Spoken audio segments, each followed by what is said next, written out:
name's Tammy Vanderford, also known as Pedals the Clown. I've been part of the Mott Campus Clown since fall 2012 and followed that through winter 2013. You have to be an honor student in order to be a clown. And as an honor student, you're required to take the colloquium, which is our social diversity and civic engagement course. Social engagement. I think I might have said that, mixed up the words, but that's the class. And in that class, we learn to engage with one another inside school, you know, individuals from all different races, ages, you know, everything. So the clown, being a clown and having to go into different situations time after time, because there's I don't care how many times you perform the same program, you have different people, different audience, different location. So you really learn to adapt with that. You learn to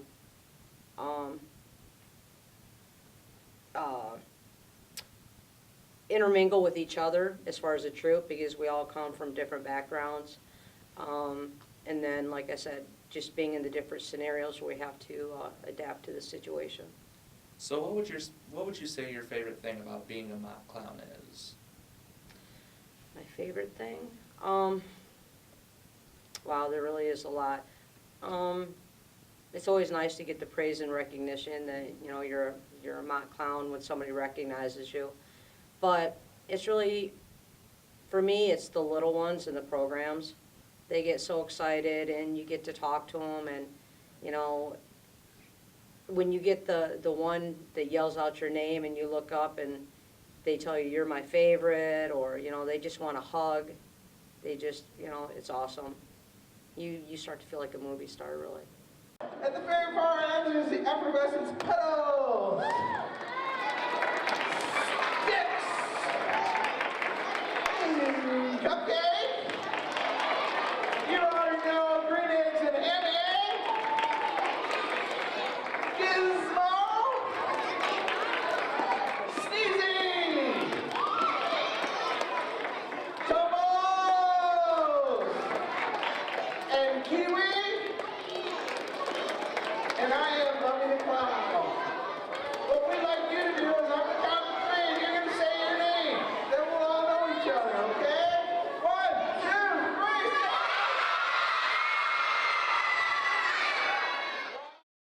I was kind of surprised at first with that, too, because I always thought a lot of little younger children were really scared of clowns, but I don't see as much of that. We see some of them, but, you know, for the most part, they're all hyper to see us. So how many performances would you say you've done as a mock campus clown? Oh, goodness. Well, last term, in the fall 2012 troupe, I did 2 alternate breaks, one in Detroit, one in Lansing. We must have done, geez, I don't even know, maybe, let's say 6 to 10 events each weekend, plus the ones, so probably, wow, I'm going to say 30 up. You know, and that probably is low, but I just don't really have a... That is a lot of events. Well, typically we were doing like 2 elementary schools in a day, and then maybe a parade at night. So that would be 3 in 1. And then when we were in Lansing, it was, we did the Lansing Parade, we did the Special Olympics Victory Dance. That was the 2.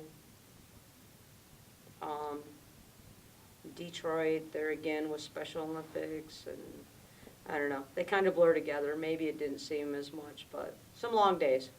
So what is one of the most difficult things about being a mock campus clown? I think it depends on the individual. For me, it's because I'm typically more shy and introverted in situations where that it's new. So that was probably the most difficult thing for me, to not have that warm-up time for my comfort zone, to just be able to walk into a new school or whatever and just walk up to the kids like I'd known them forever, you know. Hey, do the fist pump or whatever. For me, that was challenging. So would you say that you had to develop almost like a separate persona as the clown? Did you, are they like almost two different types of people, so to speak? Like an actor taking on his role?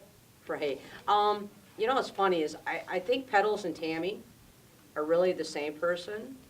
I just think that when Petals is on, she's not as introverted. She's in makeup. She can just be whoever she is because she's a clown. What could she do wrong? You know, and she don't have to be shy. So would you say that you've learned anything about yourself since you became a Mott campus clown? Definitely. I've learned that by being Petals, I've learned that I can put myself out there, take some chances, and you know, if you mess up, it's not so bad. It'll all work out. It's made me a stronger person. I'm able to adapt to new situations faster, broaden my horizons on a little, you know, seeing different things, traveling around like we have done. Have you done a lot of travel as a Mott campus clown? Well, like I mentioned previously, we did 2 alternate breaks last term. One was in Detroit. When we were clowning, Dr. Ivy kind of shows us around so we could see the area. And the same thing, we did an alternate weekend in Lansing. And then just recently, this troop, the winter 2013, we just got back from a trip to Philadelphia, Pennsylvania, where we spent our alternate spring break. I'm Hamza Blacksher, also known as Hammy the Clown. I've been associated with the clowns. This was actually my first semester with them. And what made you decide to join up with the clowns? To be honest, it was my friend Pam. She was a clown last semester, and she just kept getting on me about it. You need to go do this, you need to go do this, and I kept telling her no, and then finally she convinced me to do it, and I joined it, and I've loved it ever since. For one, I like the group that we're in, like the group of people that we have this semester. Amazing group of people, like fun, entertaining, and then once we get our makeup and everything on, we were all clowns at heart, so it was it's fun to be around everybody. But once I got into it, like I said, 1, it was the people, and 2, the overall message that Dr. Ivory is trying to bring to the community and to the schools and stuff like that is one that I agree with wholeheartedly, and I was proud to be a part of it, actually.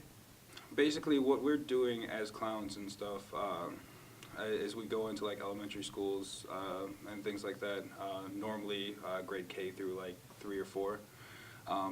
And we put on a show for them. It's an anti-bullying show where we try to convey a message of basically anti-bullying without the kids actually knowing it. You know, we get out there, we engage them, we make them laugh, we make them smile, but we also lay the message in there into our entire show, so they're learning about it without even knowing it. I love looking out into the audience and seeing the kids and stuff and how they're engaged and how they want to be there, and every time I look out and I see the kids, they're just, you know, it's priceless to me. Like, you know, it's going to sound cheesy in some way, but the kids are our future, you know. We have to instill in them what we want our future to be.